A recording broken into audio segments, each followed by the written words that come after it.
We now determine the particular solution of this differential equation given the boundary conditions y equals e power pi by 16 when x equals pi by 4. So to solve this differential equation, we are going to solve it using the variables separable method.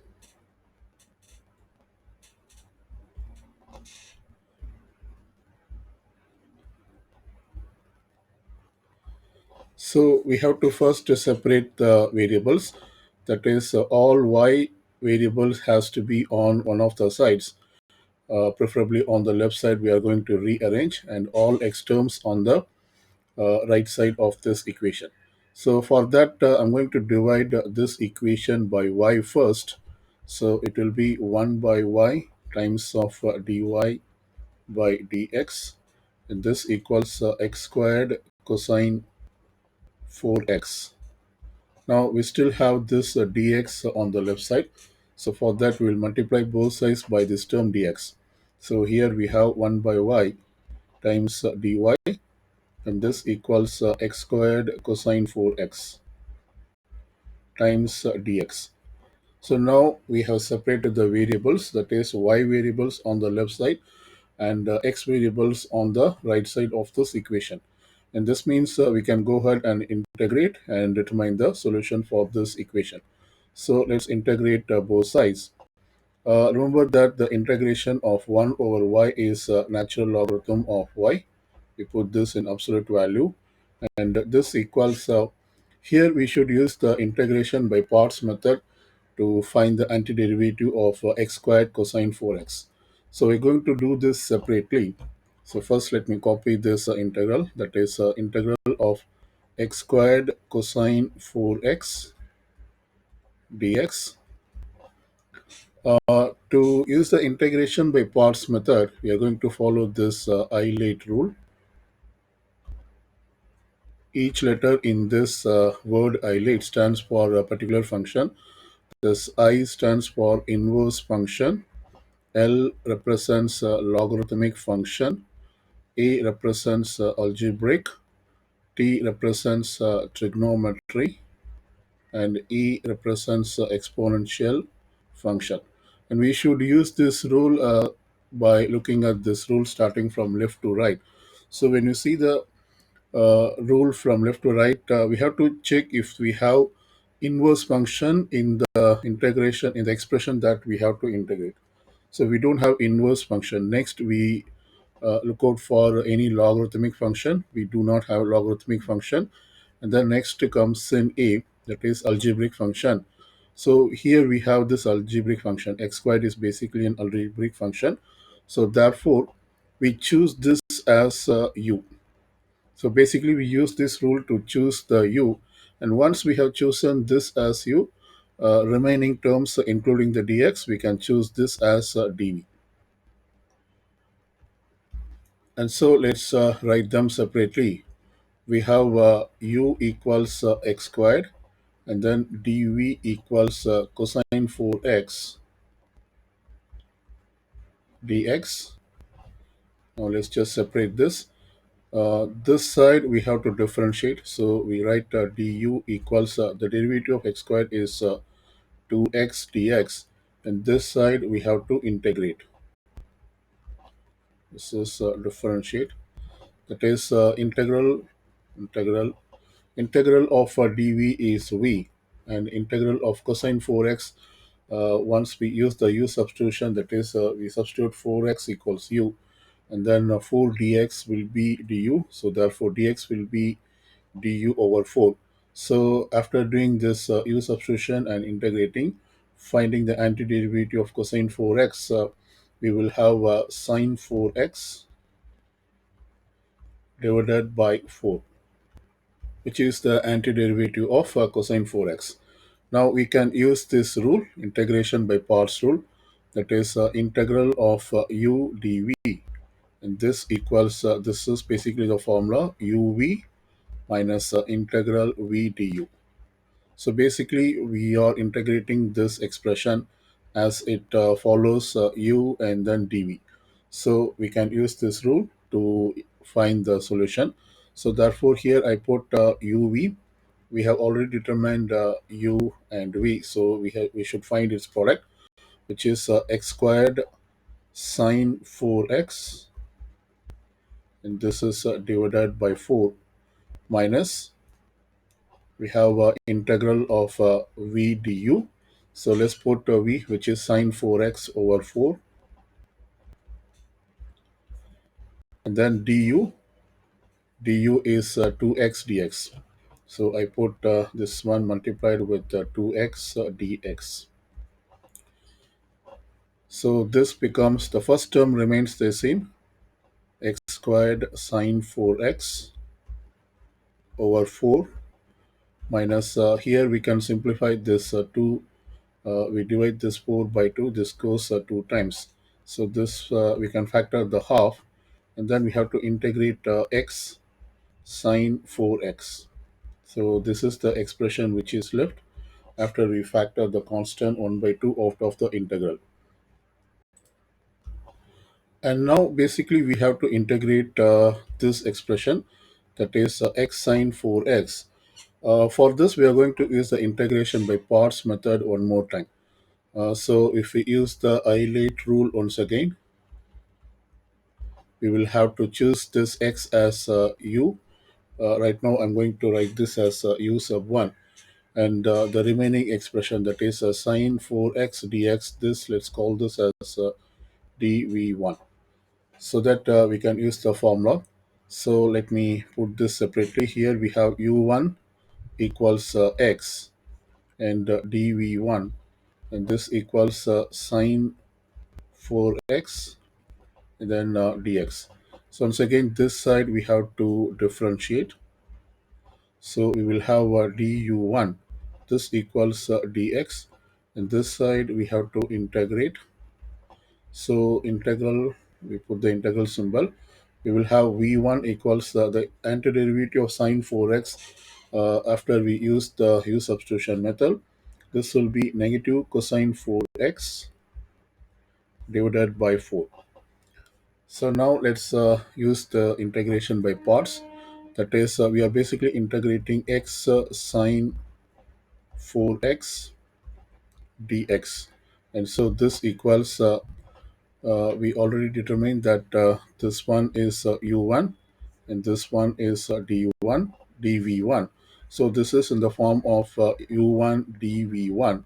So here you can apply the integration by parts formula, that is u1 v1 minus integral of v du, that is v1 and du1. I'm just writing u1 and v1 just to differentiate the previous integration by parts symbols.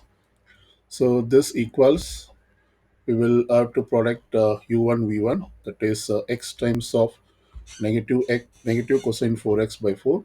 So it will be negative x cosine 4x divided by 4, and then we have integral, negative integral v1 du1. v1 is negative cosine 4x, so this becomes negative cosine 4x divided by 4, that is v1, and du1 is this one is dx, so we put dx here.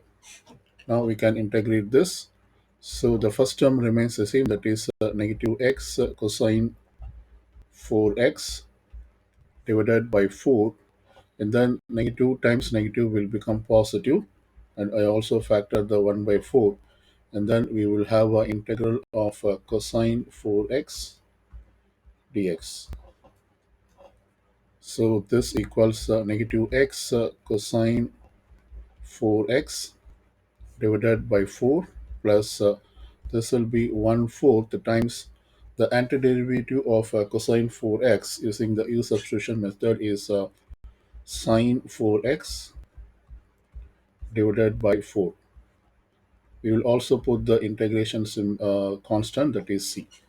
And so this basically, this expression is basically the result of u1 dv1, that is the antiderivative of x sine 4x dx.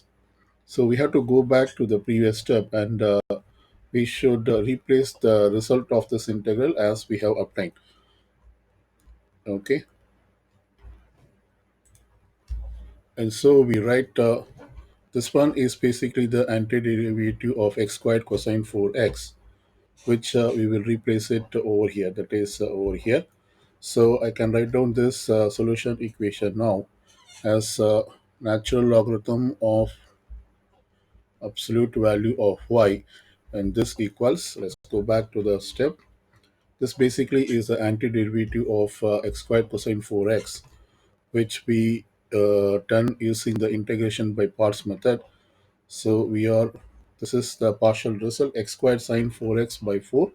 So I write down this first, x squared sine 4x divided by 4. Then we have a negative half of the result of this antiderivative. So let me put negative half.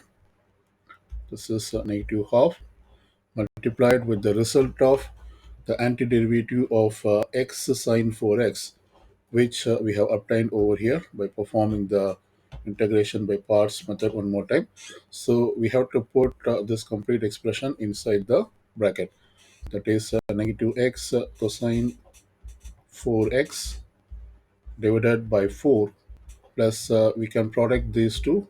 This will become 1 by 16 sine 4x plus c, and this plus c I'm going to put it out of this result, because here also we are integrating, so we put one common constant of integration plus c over here. Now let's simplify this. We have natural logarithm of absolute value of y.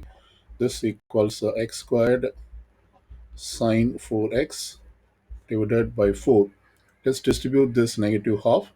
So negative times negative is positive. So this will be positive x cosine 4x divided by 8 plus this will be negative because we are distributing this negative half.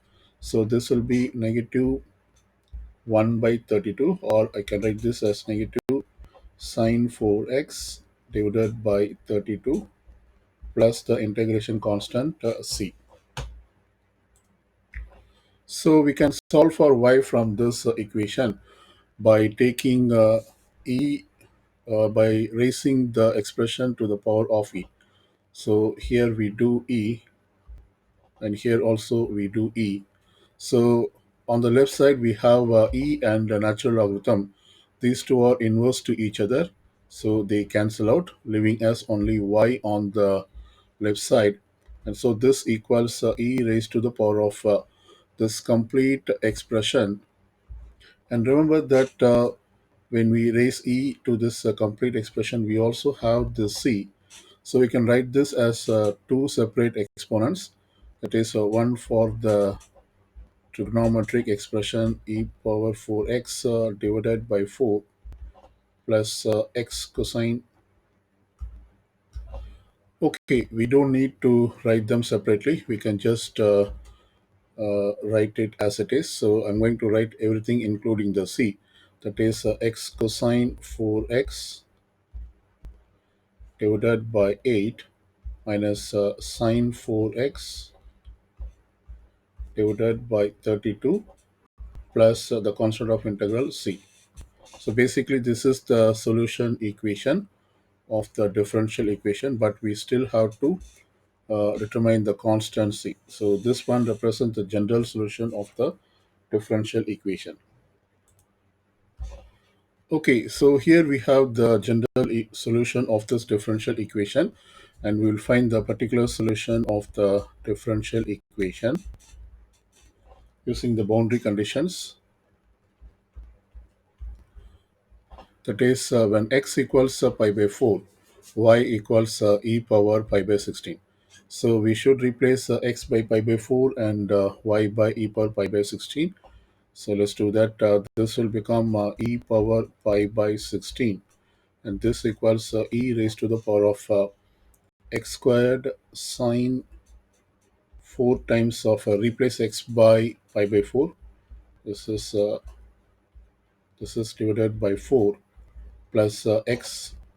We put pi by 4 times cosine 4 times replace x by pi by 4, and this divided by 8 minus This will be, this is everything to the power of e minus sine times 4 times of pi by 4 over 32 plus c.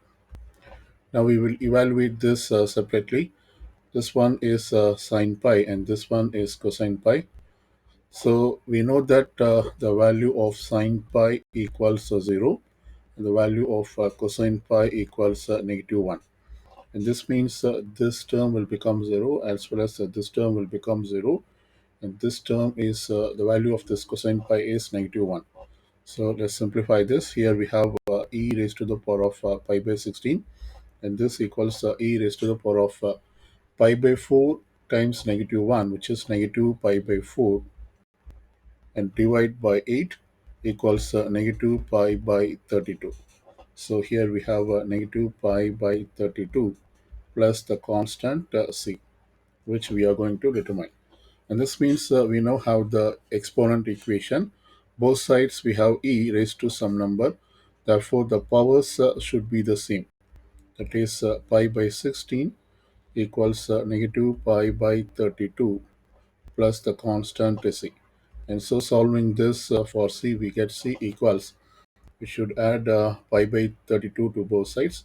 So pi by 16 plus pi by 32. This basically is 2 pi divided by 16 times 2 is 32. So now we have a common denominator. And so therefore c equals 2 pi plus pi is 3 pi over 32. So we have determined the constant of integration c, which equals 3 pi over 32.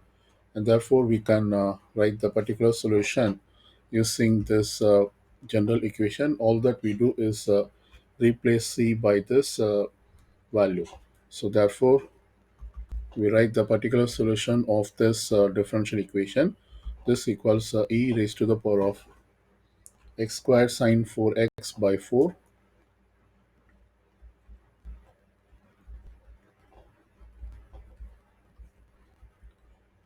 plus x cosine 4x by 8. The next term is x cosine 4x divided by 8 minus the next term is sine 4x by 32.